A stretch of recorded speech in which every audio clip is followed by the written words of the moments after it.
Devin AI е първият в света софтуерен инженер с изкуствен интелект. Създателите му от стартъп компанията Cognition Labs го определят като първият в света автономен инструмент с изкуствен интелект, който може чрез обикновена команда да създаде функциониращ уебсайт или софтуерна програма. До момента съществуващите инструменти за разработчици като Copilot се използват в помощ на работата на програмистите, но при Devin AI вече говорим за напълно автономно функциониращ инструмент.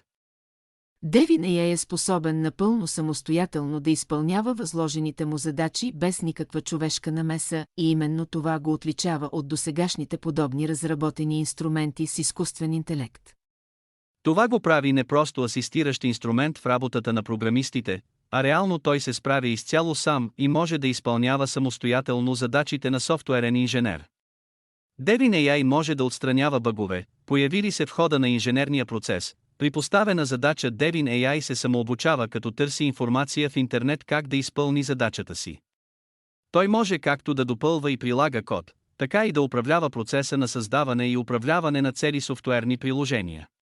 Devin AI разполага със собствен редактор на код, команден ред и браузър. Той систематично въвежда софтуера, като сегментира работата на управляеми стъпки и може да планира и изпълнява сложни инженерни проекти, които включват в някои случаи хиляди решения. Това го прави най-производителният инструмент в настоящия момент с пъти по-висок процент на ефективност спрямо конкурентите си.